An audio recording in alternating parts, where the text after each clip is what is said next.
Apa sih yang kita inginkan untuk masa depan desa? Warga desa yang sehat, pendidikan yang berkualitas, pendapatan yang meningkat dan merata, lingkungan desa yang tetap lestari, desa aman, nyaman, dan damai berkeadilan. adat dan budaya desa terlindungi. Semua itu adalah cita-cita kita bersama melalui SDGs Desa. kita bergandengan dengan seluruh warga Siding. Melangkah maju, mewujudkan cita-cita bersama. Desa-desa di Indonesia telah menapaki kemajuan. Butuh kebayaan yang tetap terjaga. Fasilitas di desa semakin baik, pendidikan dasar mencukupi. Akan tetap kita tidak boleh lengah, sebab masih banyak tantangan yang menghadapi. pengangguran pemuda desa. Pengangguran pemuda desa harus diatasi. Penurunan kemiskinan desa harus lebih cepat lagi. Kebakaran hutan harus dihentikan. Kekerasan terhadap perempuan harus dihilangkan. Pekerjaan-pekerjaan yang belum usai ini. Ini harus kita tuntaskan. Jadi, mari berdiri. Mari berdiri. Mari berdiri. Mari berdiri sebaris. Berjajar bergandengan tangan. Melukis kuntul baris. Mewujudkan cita-cita kita bersama. Dan pastikan Tidak ada satupun warga desa yang tertinggal di belakang. Mari membangun Indonesia dimulai dari desa. 18 tujuan untuk mewujudkan desa yang lebih baik.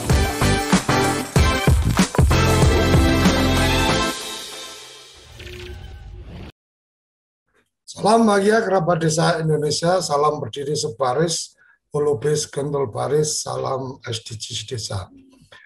Pagi ini menarik sekali karena kita akan berbincang langsung dengan kepala badan dan terkait kepala badan BPSDM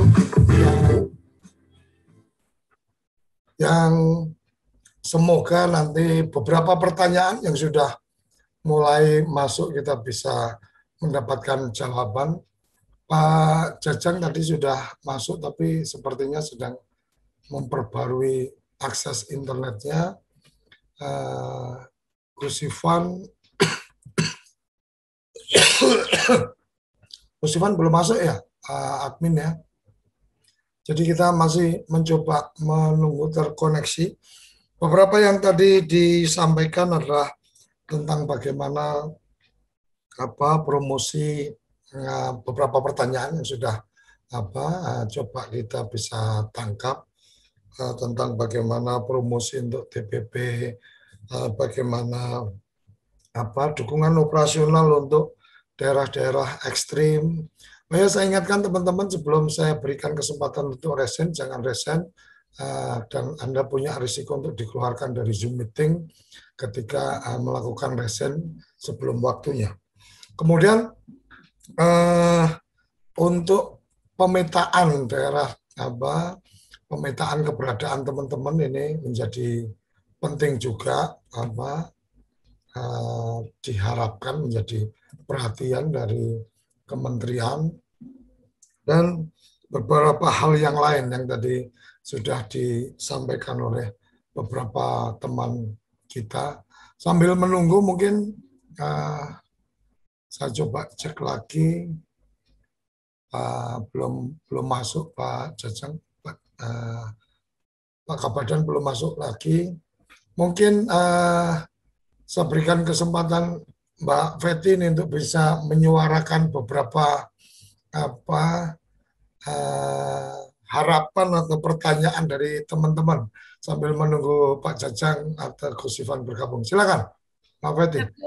Assalamualaikum warahmatullahi wabarakatuh. Terima kasih atas waktunya. Pertanyaan pertama adalah ketika muncul Kepmen 40 2021 bahwa adanya pembagian wilayah TAPM, pembagian koordinator TAPM. Jadi kami mohon petunjuk ke Pak Kaban bagaimana sistem pembagiannya, lalu jika TA wilayah A ke wilayah B apakah masuk DRT? Itu yang pertama. Yang kedua, masalah permohonan pindah dari teman-teman TAPM, PD, dan PLD. Kalau saran kami sama dengan Pak Magnius, Pak Mek, bahwa sebaiknya dikoordinasikan dengan kabupaten. Karena selain menumpuk, juga ada permohonan relokasi dari Pak Wali atau Kepala Desa di beberapa wilayah. Mungkin memang kami yang TAPM belum mampu menguatkan pendamping desa dan pendamping lokal desa dalam tanda kacamata di luar, Gus. Kemudian yang ketiga, kita berharap nanti Pak Kaban juga bisa seperti yang di grup kemarin, bahwa ada informasi mewajibkan TPP untuk menonton TV desa, yang kemarin di klub ya Gus. Nah artinya bahwa ada larangan juga, ada penegasan juga, walaupun tidak di semua kabupaten kota. Mungkin itu titipan saya Gus, mungkin ada teman-teman. Terima kasih. Oke, terima kasih sudah bergabung Gus Ivan seperti biasa, karena memang ini adalah acaranya Pusdatin, acaranya Gus Ivan. Silakan Gus Ivan untuk memberikan info update-nya sebelum nanti kita langsung ke Pak Kabadan. Silakan Gus.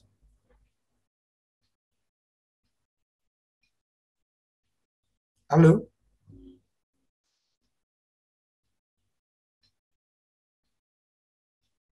Halo, Gus Ivan. Audionya belum masuk.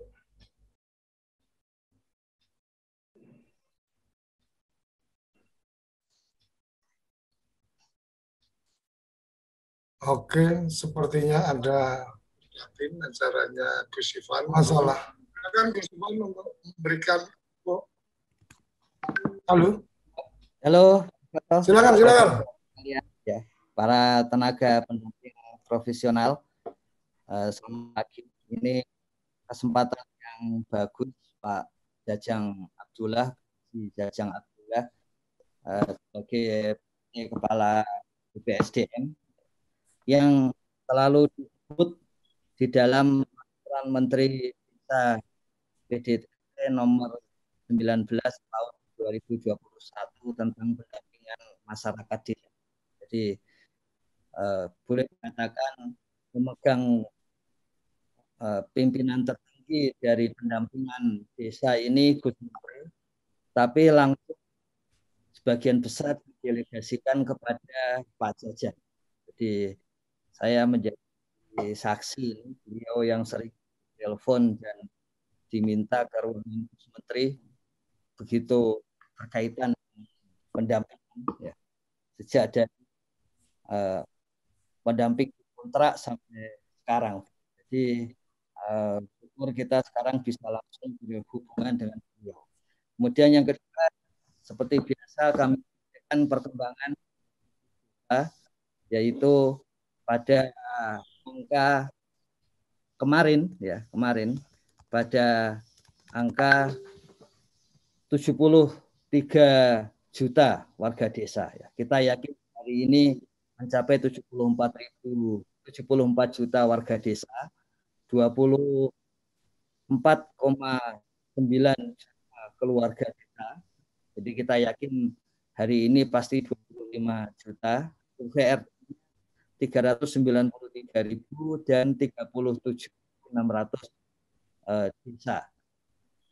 Perlu kami sampaikan ke kerabat desa sekalian bahwa pada setiap hari pada jam 1 dini hari sampai jam 6 pagi ya, dan selambat-lambatnya sampai jam 8 pagi itu database SDG desa diperbarui ya. Diperbarui artinya yang ada double-double dihilangkan, yang ada salah hanya terlalu sedikit atau terlalu banyak datanya tidak masuk akal, misalnya soal pendapatan yang misalnya terlalu sedikit atau terlalu banyak, keliru angka 0 gitu, itu yang diperbaiki oleh sistem itu setiap hari dari jam 1 sampai jam 6. Jadi kalau itu pada jam-jam itu belum bisa diakses karena demikian, baru dimulai sejak hari Sabtu, kami akan sampaikan nanti lebih lanjut.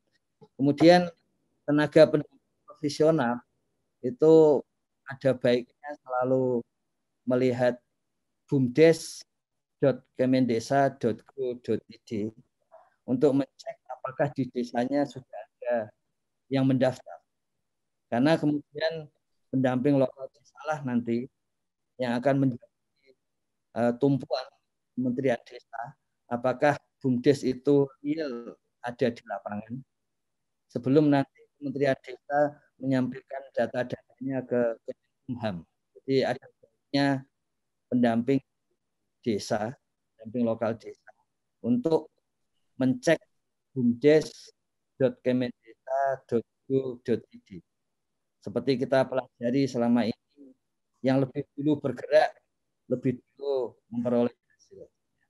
Kemudian yang ketiga, yang tadi Coco sampaikan, bahwa pendampingan yang dikerjakan dengan Komando Menteri, sudah kami sampaikan berkali-kali bahwa arusnya ya, atau paradigmanya atau sudut pandangnya itu mirip dengan dulu dikerjakan oleh Profesor Mudarto, Profesor Sayogo, yang dulu ada namanya program IDT, kemudian program pendampingan sejak tahun 70-an.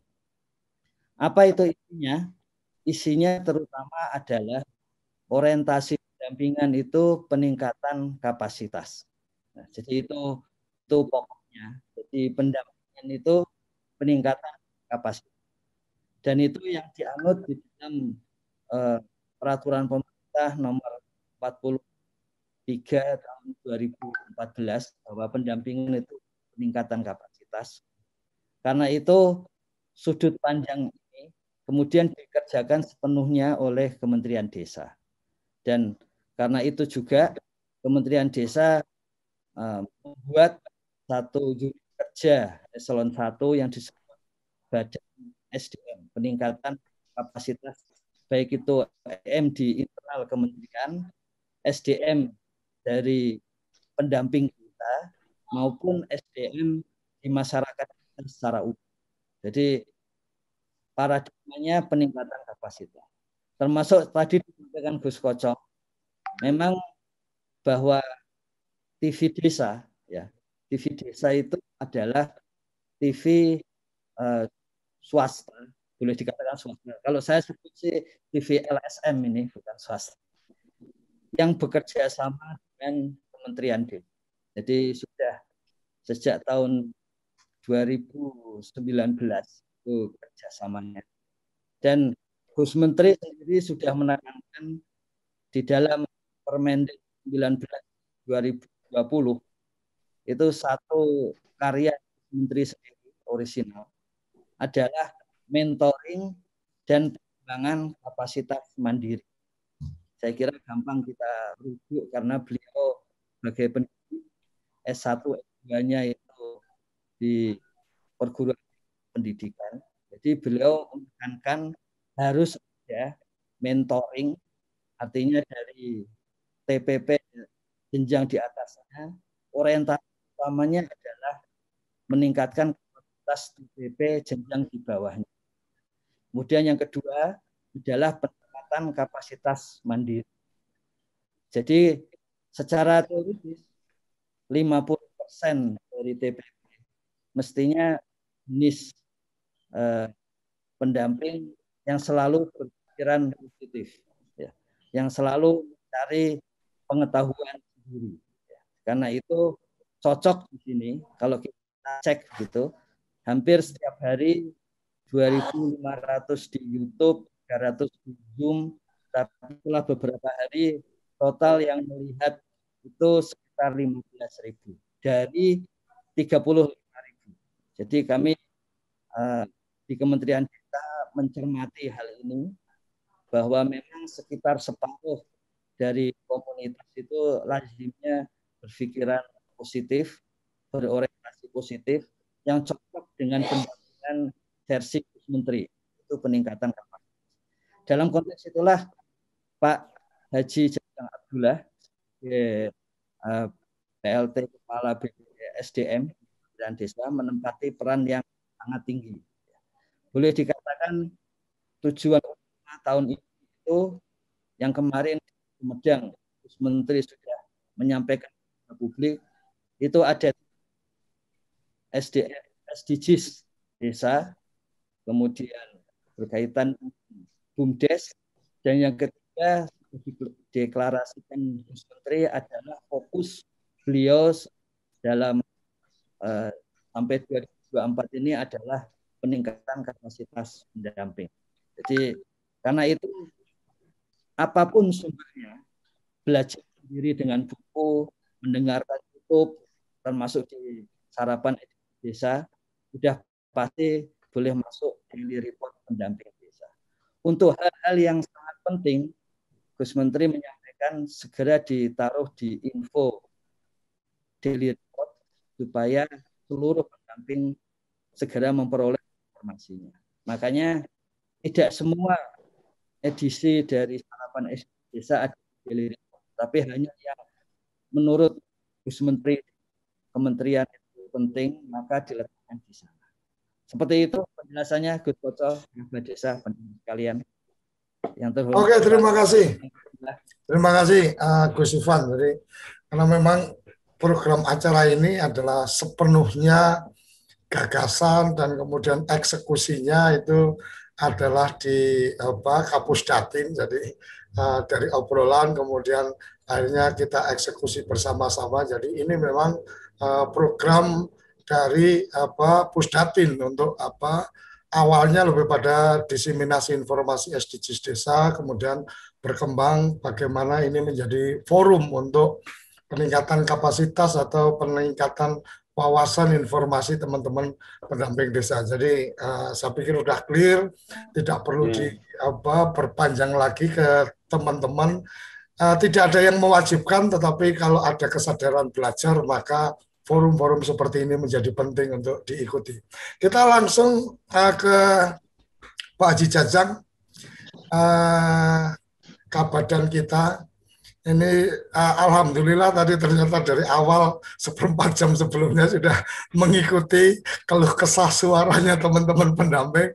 Monggo Pak Haji, sepenuhnya waktu untuk bisa memberikan informasi respon atau mungkin kebijakan baru apa ini yang kemudian perlu menjadi catatan teman-teman pendamping profesional. Silakan. Baik, terima kasih. Assalamualaikum warahmatullahi wabarakatuh. Salam. Alhamdulillah wa bihi nasta'inu ala umuri dunya waddin wassalatu wassalamu ala asrofil anbiya'i wal mursalin Sayyidina Muhammadin wa ala alihi wa sahbihi ajma'in. Amma ba'du, selamat pagi, salam sejahtera bagi kita semuanya. Shalom, Om Swastiastu, Namo Buddhaya, salam kebajikan. Yang saya hormati Pak Ipan, yang selalu namanya juga Pak Ipan, selalu inovasinya ada aja tiap hari. Terima kasih. Saya kira saya mengalami beberapa kali aja di PLT Kapusdatin dulu. Jadi berbahagialah Pak Ipan dari IPB diinikan ke Kementerian Desa. Yang saya hormati juga Gus Koco, alhamdulillah mobilnya juga sudah Kementerian Desa sekarang. Siap. Ya. Saudara-saudaraku sekalian, ini ada TAPM katanya tadi kan masih, padahal kita kan sudah ini kan ke TPP semuanya, tapi masih ada TAPM, ada TA provinsi, TAPM provinsi, kabupaten, tetapi itu semua sudah diwadahi oleh Permendes 19 menjadi TPP ya, tenaga pendamping profesional. Nah ini udah sebuah nama yang cukup menggelegar lah di Republik ini. Tinggal kita bagaimana menyiapkan perangkat-perangkat itu. Tetapi sebagai umat yang beragama tentunya mari kita sama-sama di pagi yang cukup cerah di tempat saya ini. Kalaupun udah siap-siap mau ke Kementerian Pemberdayaan Perempuan. Oh, kita sama-sama menjadikan puji dan syukur kehadirat Allah Tuhan yang Maha Kuasa, bahwasanya qadarullah ya, tidak ada semua juga yang kebetulan kita bisa bersilaturahmi. Saya kalau melihat tadi pembicaraan kayaknya nggak boleh kelewatan nih, setiap ini harus mengikuti kan gitu. Karena ternyata permasalahannya cukup banyak yang harus didengar, dicatat, dan yang penting itu ditindaklanjuti kan gitu ya Gus. Siap. Bagaimanapun saya kira Indonesia ini terdiri dari kepulauan dengan jangkauan yang berbeda-beda ya. Jangankan di luar sana, di daerah tengah maupun timur, di barat juga kan. Saya sendiri di daerah Bogor ini kalau namanya ke ujung sana perbatasan Lewiliang, melewatin rumahnya Pak Ipan juga cukup sulit. Di samping kalau di kota itu kan bukan saja infrastrukturnya, tapi justru infrastruktur yang yang bergerak gitu kan. Harusnya setengah jam, 2 jam setengah, bahkan sampai 3-4 jam juga dicapainya. Nah tentunya ini kesempatan yang berbahagia. Kemarin saya diminta Gus Ipan untuk dihadirkan katanya para pendamping, mungkin juga pingin kenal gitu kan. Seperti apa ini yang mengawal pendamping saat ini, walaupun pejabat lillahi ta'ala. Tapi saya tidak melihat itu yang namanya apapun yang ditugaskan kepada kita ya harus selesai, harus tuntas kan gitu, harus menjawab permasalahan, kemudian juga harus memberikan kontribusi kepada lembaga ini.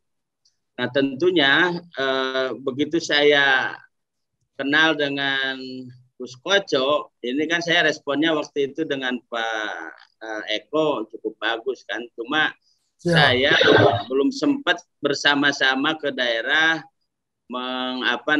merekam gitu kan aktivitas teman-teman baik PD, baik kepala desa yang bisa menjadikan bahan ya sosialisasi di TV desa. Tapi insya Allah lah nanti kita jadwalkan bersama-sama tentunya Gus Koco juga bersama timnya kan gitu, untuk bisa memberikan informasi terkait dengan apa yang dilakukan teman-teman di desa, baik oleh kepala desa maupun para pendamping desa. Kemudian yang kedua, teman-teman sekalian, ini Permen 40 sudah sudah ditandatangani, walaupun prosesnya cukup lumayan lama lah. Targetan apa yang saya sampaikan, karena di Permen ini menjawab beberapa temuan di tahun 2019 maupun 2020. Nah, tapi karena memang Gus Menteri ini luar biasa, saya terkaget-kaget juga gitu kan, sekelas menteri sampai melihat kata per kata titik komanya, dan ini luar biasa. Beliau ini sampai hal-hal teknis gitu kan, ingin dipastikan bahwa itu bisa operasional peraturan ini, kemudian juga bisa dipahami oleh teman-teman semuanya, baik di kementerian maupun sampai kepada pendamping ya TPP dalam hal ini.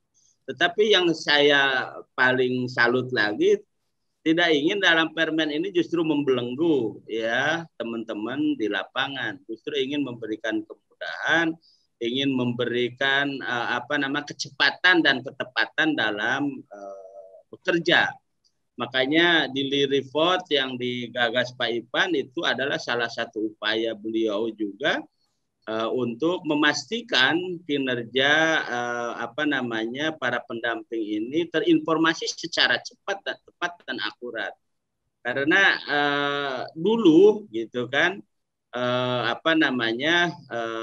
ketika diminta untuk membuat laporan kan belum ada laporan, sehingga Gus Menteri ketika berinisiasi untuk menaikkan salary para pendamping itu dipertanyakan oleh Ibu Menteri Keuangan.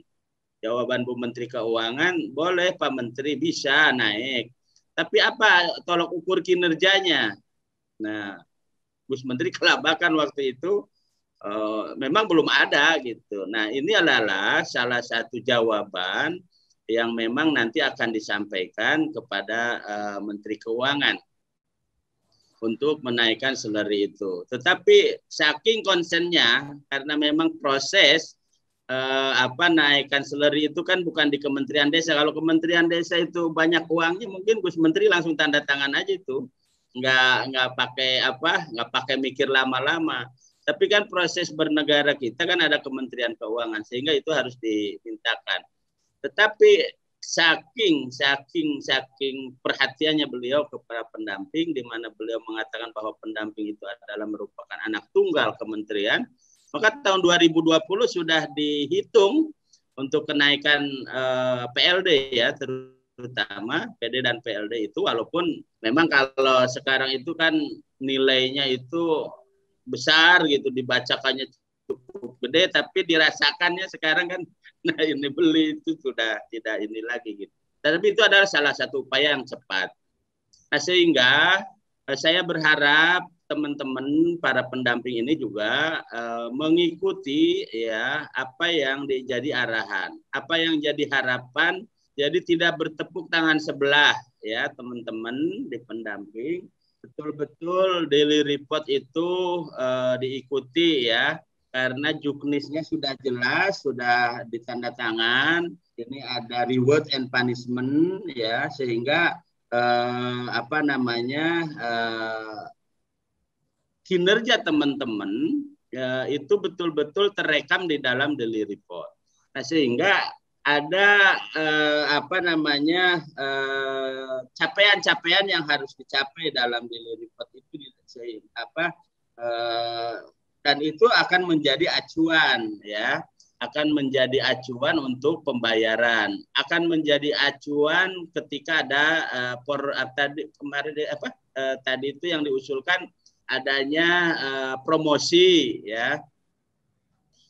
Saya melihat kemarin salah satu contoh saja, kalau memang sungguh-sungguh kemudian infrastrukturnya juga tidak ada kendala, itu satu PLD 11 desa itu selesai di Sumedang kemarin ya Pak Ipan. Selesai sebelum tanggal 31 Mei. Jadi saya kemarin bisikin ke Pak Sekjen, saya bilang ini yang harus dikasih reward. 11 desa, coba teman-teman ini kan bayangkan 11 desa satu PLD. Tetapi sebelum 31 Mei selesai pendataan SDGs desa. Ini kalau Pak Ipan kemarin itu ada double gold gitu, yang mestinya ada double gold itu penghargaannya. Karena sebelum 31 Mei kan dikasih penghargaan yang gold. Nanti yang sudah di bulan Juni mungkin perak ya, dan udah Juli perunggu. Nah, tetapi bukan semata-mata penghargaannya. Yang saya tekankan adalah kinerja. Kinerja dari teman-teman pendamping kalau sungguh-sungguh saya kira bisa. Tadi ada keluhan ya, bagaimana terkait dengan ada 3 atau 4 pulau dengan jarak yang tempuh cukup jauh, itu yang menjadi pemikiran kita dalam menentukan relokasi. Makanya kita mengharapkan teman-teman di kabupaten, teman-teman di provinsi itu segera memetakan.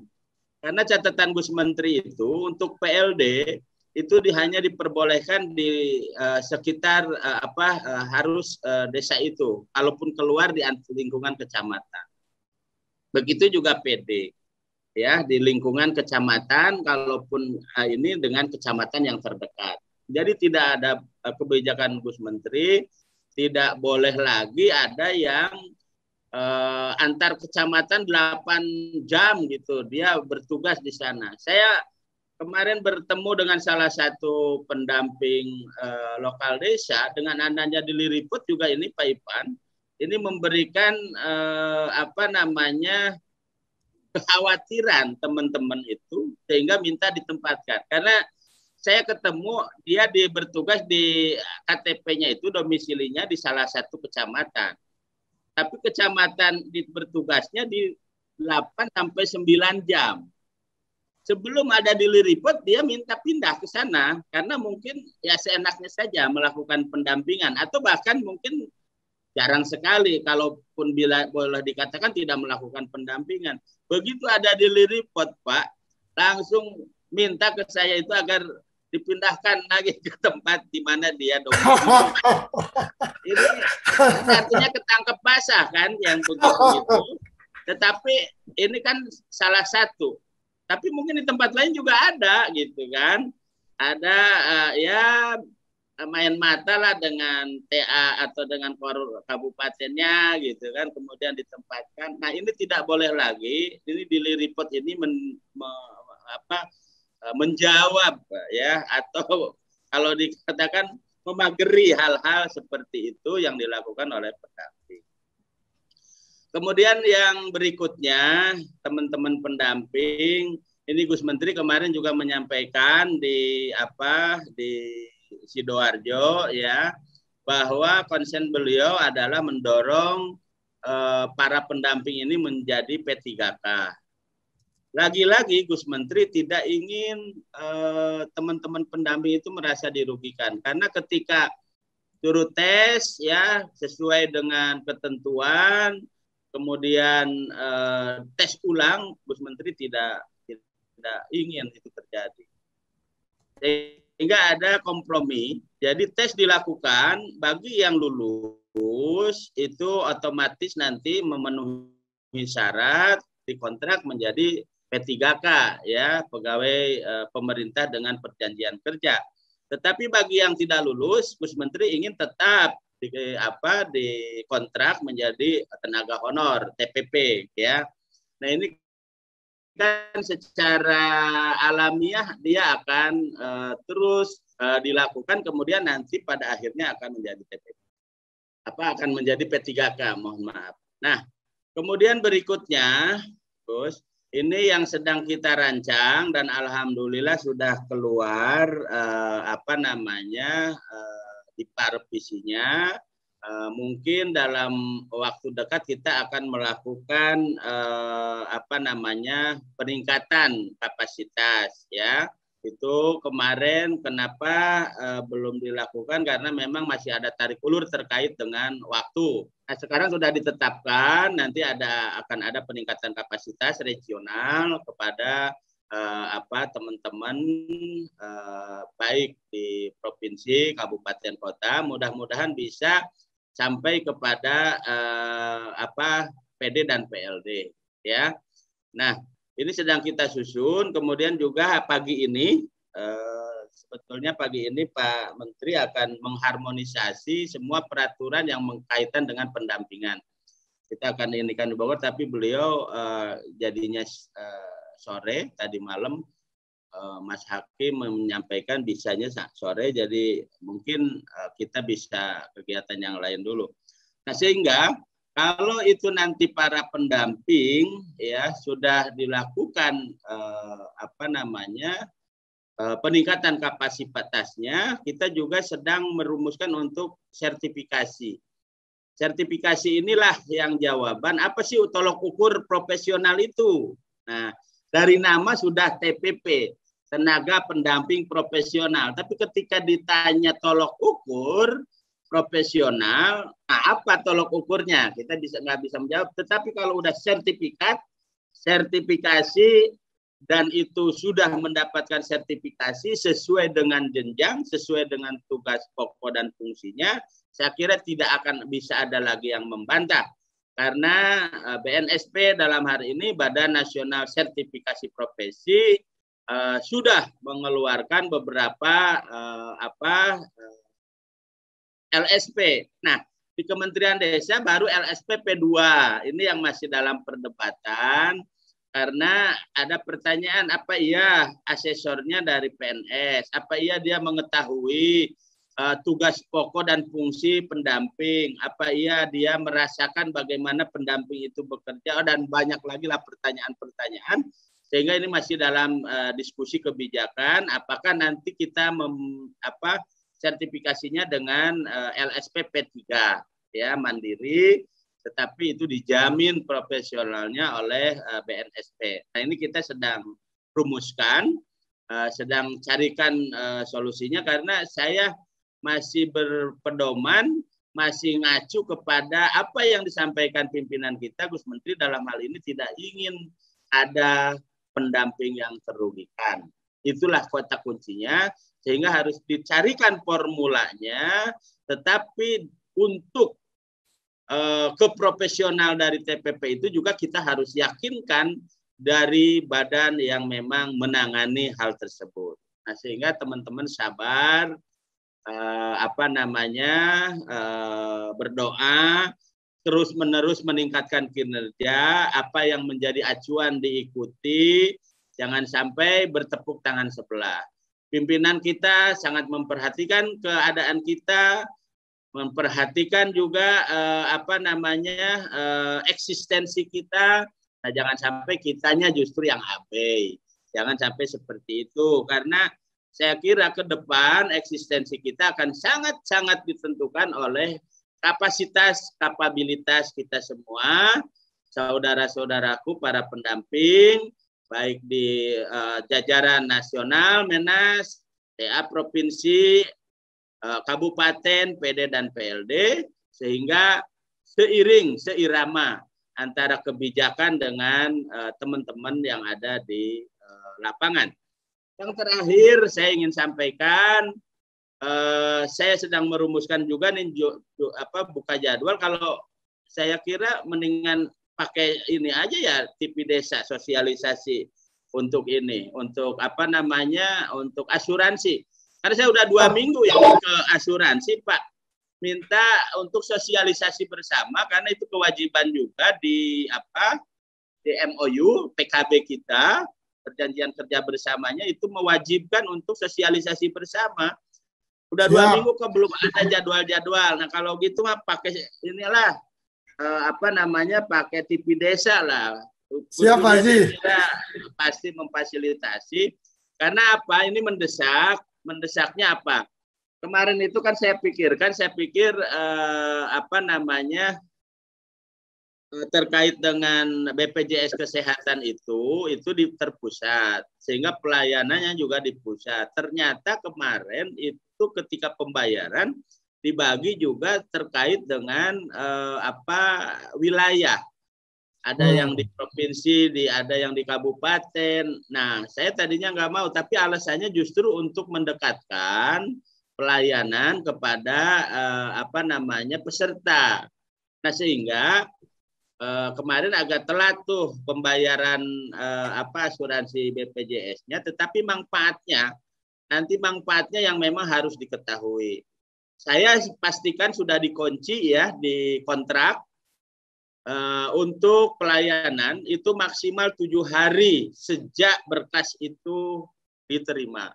Nah, saya kunci di situ karena ada keluhan pengalaman yang lama.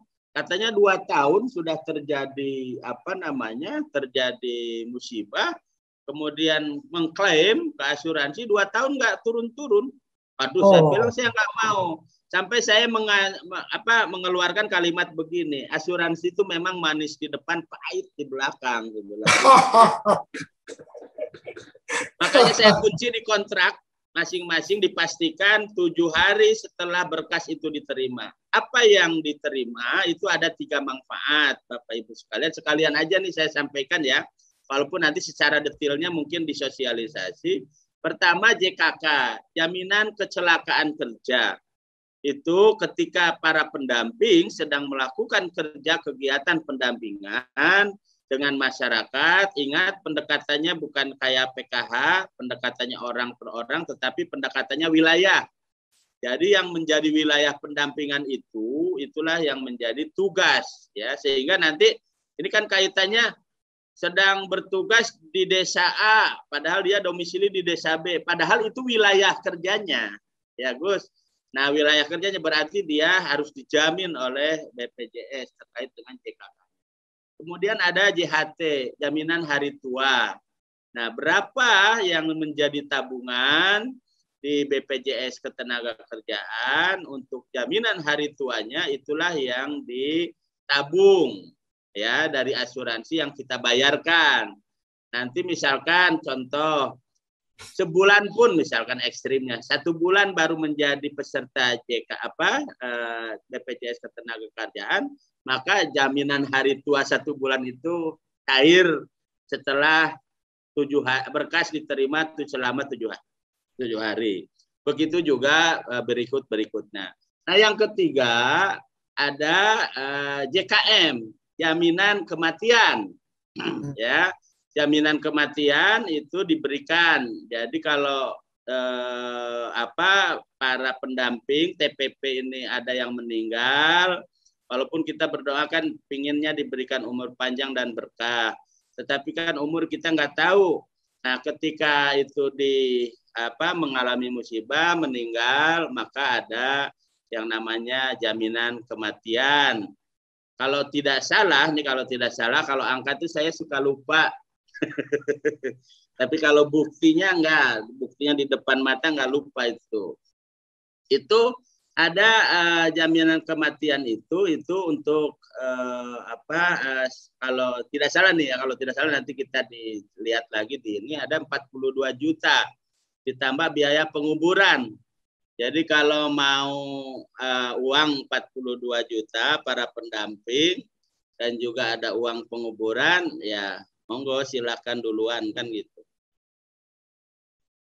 Itu yang ini. Tetapi ada lagi teman-teman sekalian para pendamping, ada yang manfaat dari BPJS ini, ada jaminan ketika tidak bisa bekerja. Kan misalkan pendamping itu gajinya misalkan 2,5 juta, maka dibagi ke hari kerja kenanya sehari berapa. Nah, ketika tidak bisa melaksanakan kegiatan pendampingan karena sakit, maka tiap hari itu dihitung dan dibayarkan oleh BPJS. Nah, tentunya dengan persyaratan ada keterangan dari dokter. Kalau dirawat ada dari rumah sakit bahwa memang dia tidak bisa melaksanakan kegiatan selama misalkan 7 hari.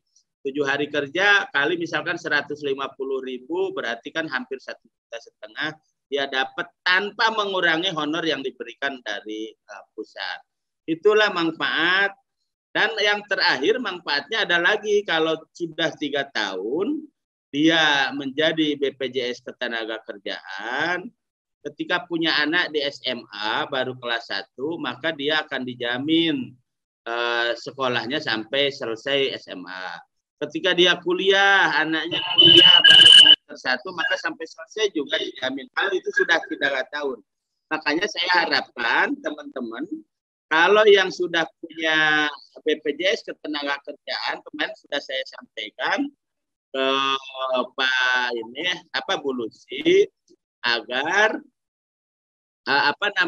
melanjutkan BPJS Ketenagakerjaan yang sudah ada. Jadi tidak baru lagi. Kartunya baru, tapi di situ sudah diterapkan bahwa dia sudah 2 tahun atau 3 tahun. Kalau sudah 3 tahun itu dijamin putra putrinya yang sedang sekolah sampai menyelesaikan jenjang di sekolah itu. Barangkali itu Gus yang sementara bisa saya sampaikan. Terima kasih. Salam sehat selalu.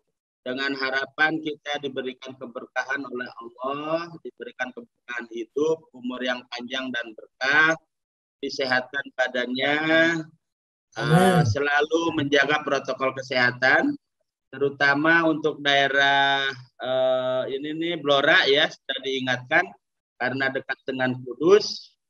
Mohon protokol kesehatannya agar tidak kendor, ya. Kita tidak berharap rekan-rekan pendamping ini ada yang terkena COVID-19. Justru kita harus memberikan contoh mempergunakan atau menjalankan protokol kesehatan.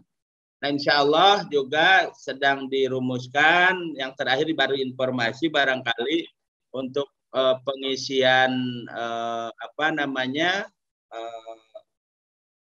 bukan pengisian kuota ya, karena di RKP 2022 hanya dikasih kita 35. Jadi ada pengisian sedang disimulasikan bersama Gus Ipan juga, ini udah berapa kali gitu kan disimulasikan, karena ada kekosongan untuk mencapai 35.000 itu 869. Nah, sehingga seperti apa tadi masukan yang disampaikan oleh para TPP agar yang kepulauan menjadi prioritas, itu menjadi ini perhatian kita juga dalam merekrut karena cadangan yang tahun 2017 kan umurnya cuma 2 tahun. Jadi sudah invalid itu ya. Sudah tidak ini lagi, sehingga kita harus merekrut ulang. Nanti akan dilakukan setelah ada juga teman-teman kan sedang ditunggu nih. Tadi usulan relokasi, usulan promosi gitu kan. Mudah-mudahan itu segera masuk di BPSDM sehingga rekrutmen 869 bisa segera kita lakukan. Barangkali itu, terima kasih Gus Suryo. Kalau saya manggilnya Gus Suryo, kalau Pak Ipan Gus Paco, mana yang betul nih? Terima kasih Pak Haji. Terima kasih. Assalamualaikum warahmatullahi wabarakatuh. Waalaikumsalam warahmatullahi wabarakatuh. Luar biasa ini penjelasan yang diberikan. Kita mendapatkan pencerahan yang luar biasa, teman-teman pendamping profesional. Jadi jangan pernah mempertanyakan komitmen kementerian terhadap bagaimana memuliakan pendamping desa, tetapi yang perlu kemudian dipertanyakan adalah bagaimana komitmen teman-teman pendamping untuk kemudian bekerja dan mendukung program-program yang sedang dijalankan, karena memang itu seperti daily report itu menjadi bagian penting untuk kekuatan data dari Kementerian Desa melakukan komunikasi dengan para pihak untuk memberikan fasilitasi yang lebih kepada teman-teman pendamping profesional. Maksudnya lebih adalah lebih yang diterima hari ini. Pak Haji, ini ada yang menarik yang perlu diberikan respon tadi, pertanyaan tentang satu, daerah-daerah ekstrim. Selain dukungan, mungkin ada tambahan operasional khusus, mungkin juga ada fasilitasi tertentu, seperti kalau kita dulu kan sempat melihat nih teman-teman juru penerangan dulu masih ada Kementerian Penerangan itu kan pakai sepeda motor merah putih itu yang kemudian menjadi bagian ketika di daerah-daerah yang memang sulit, motornya trail dan seterusnya. Apakah mungkin ada fasilitasi kendaraan operasional atau mungkin tambahan dukungan biaya operasional? Kemudian yang kedua adalah tentang BPJS. Ini ternyata dari beberapa yang ada di chat itu memang menyebutkan perlunya mendapatkan penjelasan lebih detail ini tentang fasilitasi BPJS ketenagakerjaan, kemudian mungkin ada hotline-nya, ada kontak khususnya ke BPJS ketenagakerjaan. Oh, di nomor ini, provinsi ini nomor ini, kabupaten ini nomor ini, sehingga teman-teman bisa mendapatkan penjelasan lebih detail tentang kemanfaatan yang mereka peroleh karena memang mereka sudah ada dalam program itu. Kira-kira dua hal itu sementara, dan yang tadi saya catat luar biasa adalah bagaimana komitmen tentang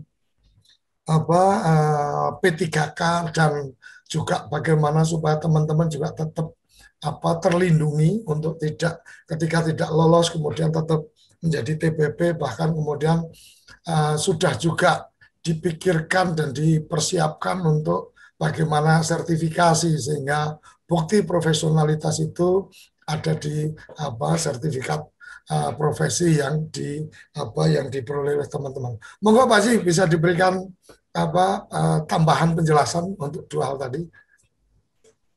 Baik, terima kasih. Terkait dengan kendaraan operasional, memang saya dulu juga di UPT itu jadi iri juga Pak Gus. Saya dapat kendaraan WIN waktu itu jadi untuk 4 orang di UPT. Tapi kalau di Jupen, juru penerang ya dulu, juru penerang itu karena sekecamatan memang satu, ya dia sendiri satu-satu. Saya mau nganter warga Transsakit aja harus nunggu dulu karena sedang dipakai oleh oleh oleh pembina sosial dan pembina ekonomi. Dulu ada 4 di KUPT itu, 5 dengan juru gudang, KUPT, KAUR TU, KAUR sosial budaya, ekonomi, dan juga juru gudang. Ada 5 dulu. Jadi satu UPT 1 kendaraan 5 orang yang pakai. Nah, sekarang dengan era reformasi, barangkali ini menjadi catatan juga nanti kita dorong ke Gus Menteri, karena ada juga daerah yang Jawa Barat lah misalkan contohnya. Jawa Barat itu udah dari berapa tahun yang lalu memberikan tambahan operasional, tapi untuk seluruh dari mulai provinsi sampai PLD. Nah, kemarin baru suratnya saya tanda tangan untuk Jawa Barat, segera akan dicairkan tambahan tiap bulan. Ada tambahan tiap bulan. Nah, tetapi untuk kendaraan barangkali kan Jawa Barat sudah memberikan untuk kepala desa. Nah, karena kalau saya yakin kalau ini didorong oleh Gus Menteri, karena setiap Pak Gus Menteri ini sapa desa atau sapa kades, di mana bupati ada bergabung, camat ada bergabung, kepala dinas ada bergabung, hampir 85% itu tidak ada yang mengeluhkan pendamping, justru mengapresiasi kerja pendamping. Dia merasa dibantu. Nah, kalau Pemda sudah merasa dibantu oleh pendamping, ya, dalam mempergunakan dana desa, dalam musdes, gitu kan, dan banyak hal yang dilakukan oleh pendamping, saya kira tidak susah, ya, karena memang di arah otonomi daerah ini kewenangan diberikan ke kabupaten itu kan luar biasa. Jadi otonomi daerah kan adanya di kabupaten. Saya kira kalau dibagi ini rentang, kemudian Gus Menteri mendorong ke Kementerian Dalam Negeri, nah untuk mempersalitkan adanya di Kementerian Dalam Negeri nih. Nah, mudah-mudahan ini kita bisa apa yang diharapkan oleh, paling tidak tadi katanya daerah-daerah yang ekstrim. Tapi kalau berjuang jangan tanggung semua, gitu kan. Pendamping lokal desa yang notabene mengawasi, ada yang tadi saya katakan ada di Sumedang 11 desa, 1 pendamping lokal desa. Nah, itu kita ini jadi berjuangnya jangan yang kecil, tapi seluruh nasional dulu. Toh kalau misalkan menjadi prioritas daerah-daerah ekstrim, ya itulah rezekinya bagi daerah yang ekstrim. Tapi ini jadi catatan penting. Nanti kita bahas ya Gus Ipan ya dengan Pak Menteri nanti ketika kita kemudian tambahan operasional ini juga, tapi jangan dulu ini off the record nih, 2022 ini memang sekarang ini kan di provinsi, operasionalnya itu di provinsi, jadi jangankan turun ke kabupaten apalagi ke desa, turun di provinsinya aja sendiri sudah banyak masalahnya, sehingga ada kebijakan Gus Menteri ini yang ininya ditarik ke pusat, kemudian diinikannya itu dikawal nanti oleh provinsi untuk inian di kabupaten, sehingga di kabupaten itu ada rakor tingkat kabupaten. Nah, kalau itu komunikasinya udah lebih dekat lagi, sudah langsung diterima. Kita dorong bupati dan juga kepala dinas dan bupatinya agar memberikan kebijakan itu. Apa yang disampaikan beliau, saya kemarin di Ciamis menghadiri mewakili Gus Menteri. Itu yang naik dari desa berkembang menjadi desa mandiri langsung diapresiasi oleh bupatinya untuk kepala desa. Begitu makan saya colek, Pak Bupati, Bapak tadi bilang terima kasih sama pendamping. Karena pendampingan dari kabupaten, kemudian kepala desa didampingi oleh PD dan PLD, Bapak sudah bisa memberikan data, naikkan dari 9 desa mandiri menjadi 49. Tapi yang dikasih penghargaan cuma kepala desa.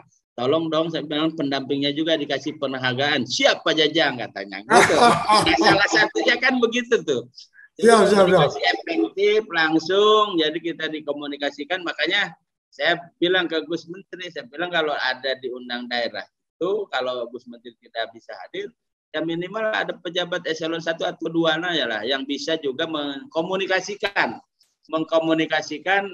kepentingan para pendamping langsung kepada pemerintah daerah. Kalau pendampingnya yang bilang mungkin akan beda kan responnya dengan apa yang disampaikan oleh teman-teman dari kementerian.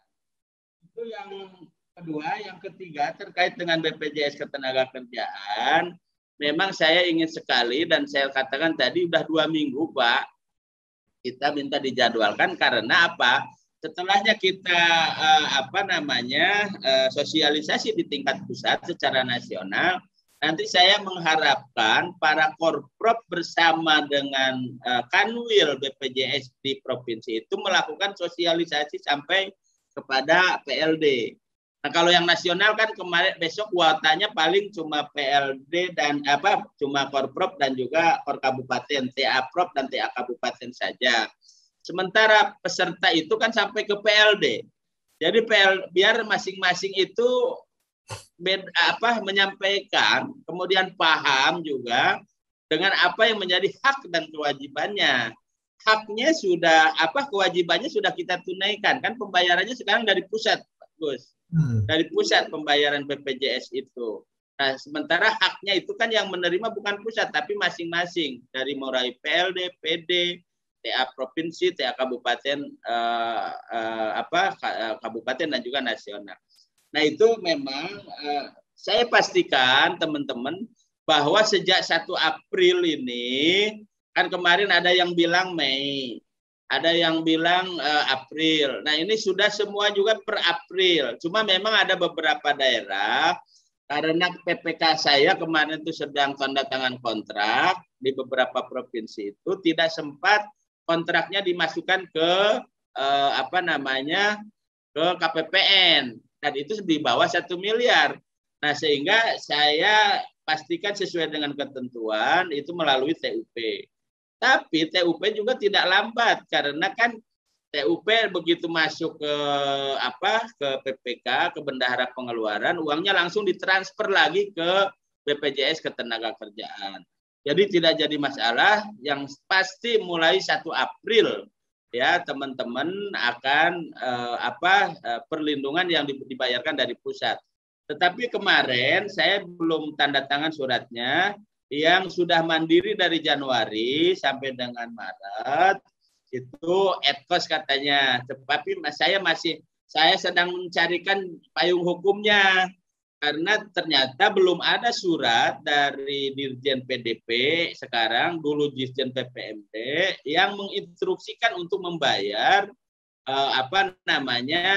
BPJS secara mandiri, BPJS Ketenagakerjaan secara mandiri. Nah, saya sedang sedang diskusikan payung hukumnya. Tapi insya Allah kalau itu payung hukumnya sudah diluncurkan oleh oleh PDP, Dirjen PDP.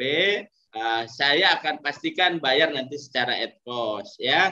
Yang penting itu kan gini, kita ini secara birokrasi di samping melayani juga kan harus memastikan yang uang negara dikeluarkan itu tidak akan ditagih lagi suruh mengembalikan. Ya, betul. Cuma kan kita sudah kasih uang, terus ada temuan BPK suruh mengembalikan, kan saya rasanya apa itu. uangnya. Besake, kan besake gitu kan. Uangnya udah kemana, suruh kembaliin. Nah, jadi saya ingin pastikan dulu itu yang udah 2 kali Pak Kapus menyampaikan surat ke saya, tetapi saya belum tanda tangan karena ingin pasti dulu secara payung hukumnya memang itu sudah menjadi aman lah gitu. Barangkali itu, Gus. Terima kasih. Oke, luar biasa Pak Haji. Terima kasih. Ini saya yakin teman-teman pendamping mendapatkan banyak pencerahan, mendapatkan banyak informasi-informasi update, dan dari beberapa chat di YouTube maupun di Zoom ini teman-teman berharap sosialisasi tentang BPJS ini bisa dilakukan di TV Desa Pak Haji, supaya teman-teman bisa mendapatkan informasinya secara langsung, dan semoga nanti juga kita bisa memandu supaya apa yang menjadi kegalauan teman-teman ini bisa dijawab oleh teman-teman dari BPJS. Jadi mohon izin nanti bisa dibantu koordinasinya ke teman-teman BPJS, dan Pak Kapus Datin juga mungkin bisa membantu untuk bagaimana agenda BPJS ini bisa disosialisasikan di forum kita. Tanpa terasa ini sudah di penghujung acara, sudah pukul 7. Mungkin masih ada satu pertanyaan tadi tentang bagaimana kalau tentang kewilayahan. Jadi mungkin kita bisa nambah sedikit waktu tentang kewilayahan nih Pak Haji. Ketika kemudian penugasannya di wilayah A, kemudian ada yang kemudian dia bantu di wilayah B. Apakah kemudian itu juga bisa masuk di daily report? Itu satu. Yang kedua, mungkin nanti bisa kita tanyakan juga di BPJS ketika mungkin ada kecelakaan kerja di luar wilayah tugas, karena kan kalau PLD kan berarti di wilayah desa, tapi dia sedang melakukan koordinasi ini dengan kecamatan atau kabupaten, kan otomatis kejadiannya di luar desa itu. Apakah kemudian itu juga tercover oleh BPJS dan seterusnya, mungkin itu jadi catatan kita. Tapi untuk daily report ini, karena memang daily report menjadi penting, mungkin bisa Pak Haji Jajang atau Pak Ivan bisa memberikan jawaban untuk satu pertanyaan yang tersisa. Saya sebagai PLD di Desa Sukaraja, kemudian pada saat tertentu saya kemudian melakukan kegiatan di Desa Sukamakmur. Nah, ini apakah boleh dimasukkan di daily report? Silakan Pak Haji Jajang mungkin. Kalau itu Pak Ipan kali Pak. Oke, siap. Ya, karena terkait dengan sistem kan. Oke, berarti Pak Ivan Gus Ivan sekaligus closing karena sudah di penghujung acara. Jadi ada satu pertanyaan yang masih tersisa dan diberikan responnya, kemudian langsung kita closing. Silakan Gus Ivan. Terima kasih Gus Koco. Yang terhormat Pak Jajang, juga tenaga pendamping profesional serta kerabat desa sekalian. Terima kasih banyak ini.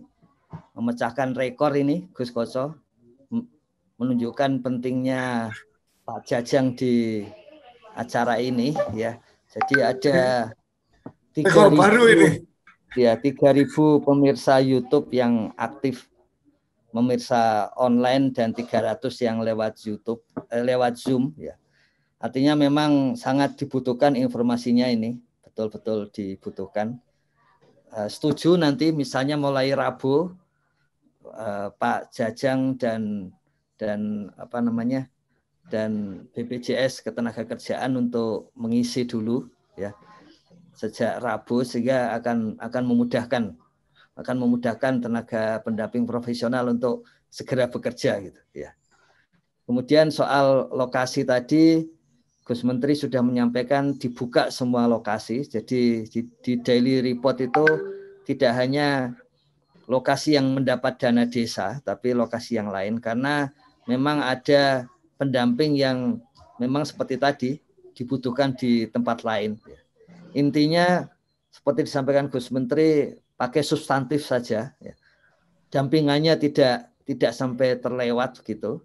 Dan itu akan teruji lewat datanya selalu masuk, kemudian nanti yang disampaikan oleh Pak Jajang tadi wilayahnya menjadi mandiri seperti itu, jadi nggak masalah itu Gus Koco. Yang penting dampingannya tetap bisa naik itu status perkembangan desanya gitu, dan kemudian tetap tidak ada warga yang kemudian tidak diperhatikan karena memperhatikan yang lain gitu Gus Koco. Ya. Ini terima kasih ini Pak Jajang, ini betul-betul di luar dugaan ini secara positif ya, menunjukkan pentingnya Pak Jajang untuk berkomunikasi ini sehingga sampai 3.300 online ini ya. Belum nanti kalau sudah 1-2 hari ke depan yang biasanya meningkat lagi. Begitu Gus Koco, kerabat desa kalian.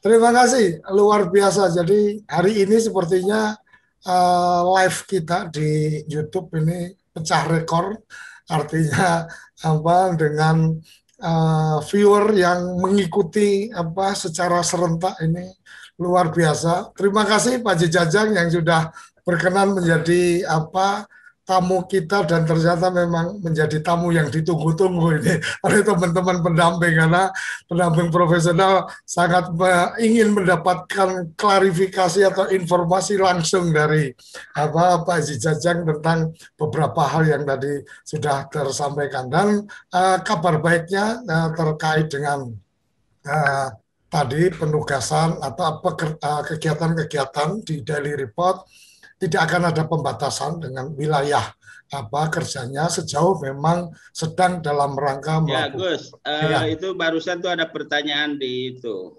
Siap. Jadi memang untuk BPJS ini ada kesulitan teman-teman untuk mengklaim BPJS ketenagakerjaan ini. Jadi memang ini penting Pak Ipan diagendakan. Nanti saya setelah selesai ini langsung saya komunikasi dengan pihak BPJS Ketenagakerjaan agar bisa hadir ya. Karena saya tidak ingin kita membayarkan tapi ketika mengklaim susahnya setengah mati. Makanya apa yang saya sampaikan itu, ini BPJS ini manis di depan, pahit di belakang itu jangan sampai terjadi. Itu yang pertama, jadi segera akan kita tindak lanjuti, akan kita komunikasikan. Tapi yang menggembirakan ini dari komentar di YouTube ini bahwa Gus Koco sudah mengalahkan Raffi Ahmad ketenarannya. itu ayah wae. Oke, terima kasih Pak Jajang, luar biasa. Kita akan segera mau berkoordinasi supaya BPJS mungkin karena ini akan menjadi luas yang akan mengikuti, setidaknya nanti dari pihak BPJS di samping dari pusat juga ada dari tiap wilayah provinsi itu bergabung di Zoom meeting supaya bisa langsung berkoordinasi dengan teman-teman di chat Zoom kita. Sampai di sini kerabat desa, pendamping desa yang kita muliakan, waktu kita sudah sampai di penghujung acara dan kita akan selalu hadir Senin sampai Jumat pukul 6 sampai pukul 7 pagi untuk bersama-sama membahas SDGs desa, bersama-sama membahas bagaimana pendampingan desa, bersama-sama bagaimana kita menambah wawasan kita untuk memajukan desa-desa di Indonesia. Salam bahagia kerabat desa Indonesia, salam berdiri sebaris, lobes kental baris, salam SDGs desa, salam desa e-sport. Terima kasih. Apa sih yang kita inginkan untuk masa depan desa? Warga desa yang sehat, pendidikan yang berkualitas, pendapatan yang meningkat dan merata, lingkungan desa yang tetap lestari, desa aman, nyaman, dan damai berkeadilan. Ada dan budaya desa terlindungi. Semua itu adalah cita-cita kita bersama melalui SDGs desa. Bergandengan dengan seluruh warga sedunia, melangkah maju, mewujudkan cita-cita bersama. Desa-desa di Indonesia telah menapaki kemajuan. Gotong royong yang tetap terjaga. Fasilitas di desa semakin baik, pendidikan dasar akan tetap kita tidak boleh lengah. Sebab masih banyak tantangan yang menghadapi. Pengangguran pemuda desa harus diatasi. Penurunan kemiskinan desa harus lebih. cepat lagi. Kebakaran hutan harus dihentikan. Kekerasan terhadap perempuan harus dihilangkan. Pekerjaan-pekerjaan yang belum usai Ini harus kita tuntaskan. Jadi, mari berdiri. Mari berdiri. Mari berdiri sebaris. Berjajar bergandengan tangan. Melukis kuntul baris. Mewujudkan cita-cita kita bersama. Dan pastikan tidak ada satupun warga desa yang tertinggal di belakang. Mari membangun Indonesia dimulai dari desa. 18 tujuan untuk mewujudkan desa yang lebih baik.